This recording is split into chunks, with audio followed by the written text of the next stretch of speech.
Game. Maaari ko bang malaman ang trabaho mo ngayon? Ako ngayon ay isang senior automation engineer sa Metro Manila.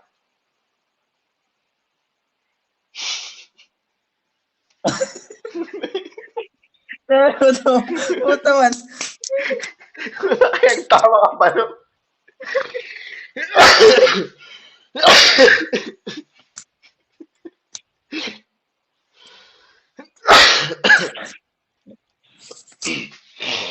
Wala na.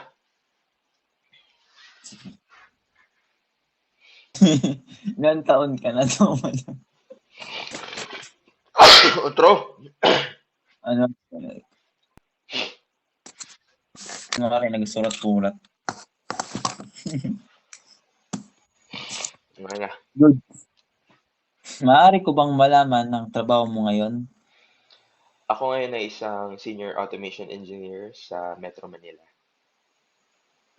Okay. Ilan taon ka na sa kumpanyang pinapasukan mo? Ako ay nag-7 taon last November 15.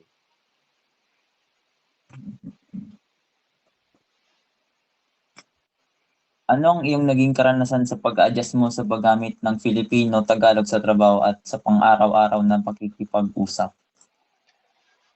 Ah, sa ang pag-adjust wala naman masyado kasi lahat naman ng tao sa Metro Manila Tagalog yung ginagamit pakikipag-usap. So kahit sa trabaho namin, Tagalog kami makipag-usap sa isa't isa.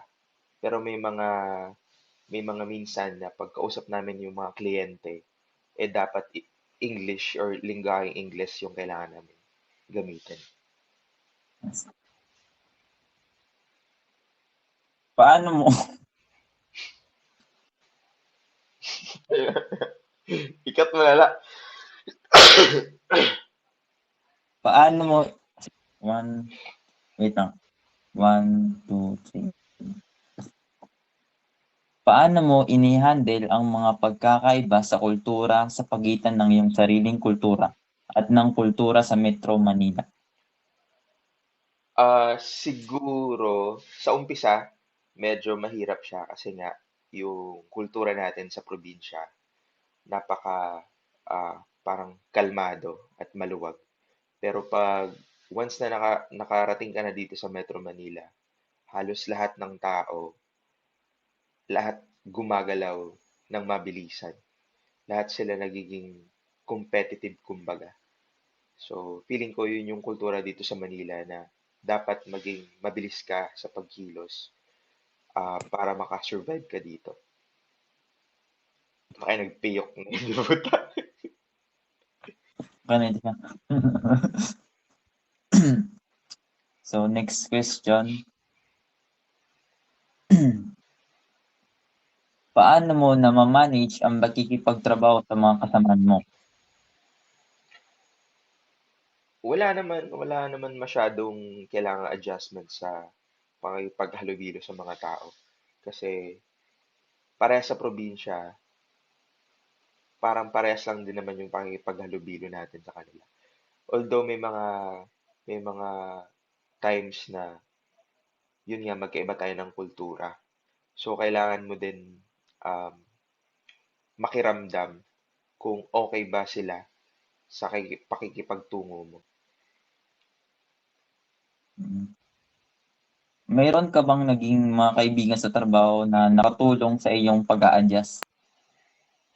Oo naman, yung pinakaunang importanteng bagay na kailangan mo is mga kaibigan para makikipaghalubilo ka, para makapag-adjust ka sa kultura nila. Kasi hindi ka naman makaka-adjust kung hindi ka makikipaghalubilo. Hindi ka din naman makaka-adapt or hindi mo din matututunan yung kultura nila pag hindi ka nakikipagkaibigan or halubilo sa mga tao. Kahit naman, kahit saang lugar naman siguro, hindi lang sa Metro Manila. So, kailangan mo din makipaghalubilo para malaman or matutunan yung kultura nila. Paano mo nai-handle ang mga sosyal na sitwasyon sa trabaho tulad ng mga team building activities o company events? Parehas lang naman ng pakikipaghalubili sa kaibigan, pero kailangan mo din isipin na kahit anong activity ng kumpanya ay kailangan mo din maging professional sa pakikipaghalubilo. Hindi porket kunyari may team building or party ang company is parang labas na yan sa company. Hindi. Activity pa rin yun ng company. So, kailangan mo pa rin maging professional sa pakikipaghalubilo. Kahit na sabihin na natin may mga kasamang inuman, kasamang kulitan, or mga um, palaro, kailangan mo pa rin maging professional kasi activity pa rin yun ng company. Company. Okay. Ano ang mga pagsubok na iyong naranasan sa sosyal na aspeto ng iyong trabaho at paano mo ito na-overcome? Anong ibig sabihin ng social? Yung parang pagkikipag-socialize sa mga aspeto ng iyong trabaho. Yun na nga, once na nasa trabaho ka na, so kailangan mo pa rin maging professional kahit paano ka pa makipaghalubilo, kailangan mo pa rin isipin na sa trabaho ka pa din. So kahit ng mga kaibigan mo na, yung mga katrabaho mo, basta nasa company ka, basta nasa trabaho ka, at oras ng trabaho, kailangan mo maging professional. So hindi lang naman sa Metro Manila yun. So para sa lahat ng trabaho or environment ng trabaho, dapat maging professional ka as long na nasa trabaho ka. So, pagdating sa labas, at labas na yung company, personal na buhay na. So, doon, pwede ka na makapag-adjust ng sarili mo. So last question po, Sir Mark. Paano ka nakatulong sa iyong sarili na magtagumpay sa inyong career habang nasa Metro Manila? Ang pinakaunang kailangan mong tutunan pag nandito ka is makapag-adapt ka kaagad. Kasi halos lahat ng tao dito is competitive. So, makikipagkompetensya ka sa mga samot-saring mga tao dito. So, lahat sila may isang goal is para makapag-survive at um, progress sa kanilang mga career. So, kung gusto mong ma-promote, kung gusto mong tumaas ang sahod, kailangan mo makapag-adapt. Lalo na't na ngayon, lahat ng tao is um, mabilis kumilos, mabilis gumalaw lahat. Kasi nga, gusto nila ng career development na sinasabi or career growth. So, yun. Kailangan mo makapag-adapt agad-agad. Kailangan mong matutunan yung mga bagay na kailangan mong matutunan sa trabaho mo. Grabe buwan, tanan dito lang buwan, bisan maaga, nagtrabaho gyapon. Oo, 24 hours hindi. Nang ito pati itong talks itong Grab, itong Joyride. Oo, 24 hours ang mga angkas Grab Joyride.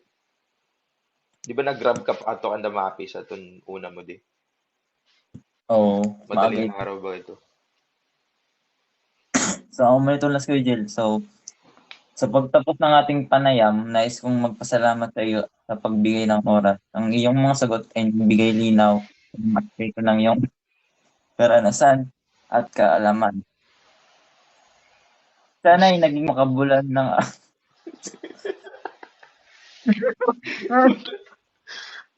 sana ay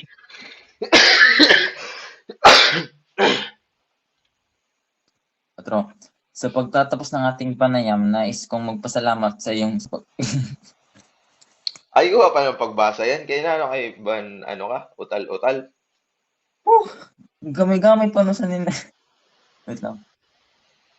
Sa pagtapos ng agawan,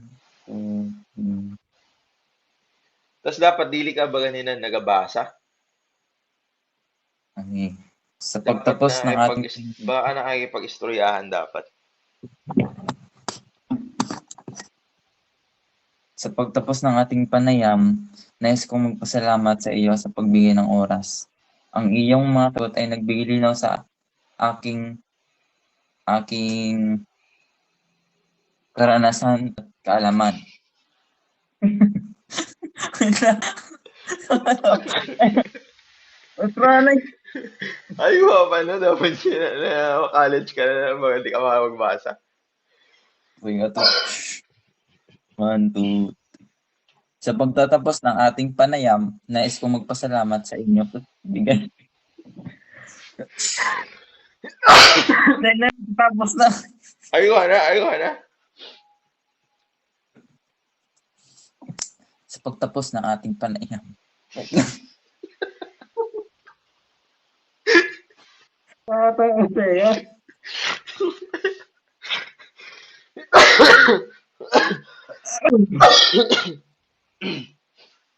Dali. I-record ko na lang. Pakirecord na lang. Sige, basta mag-stay lang mga pera na minutes, ay pera na hours. Go.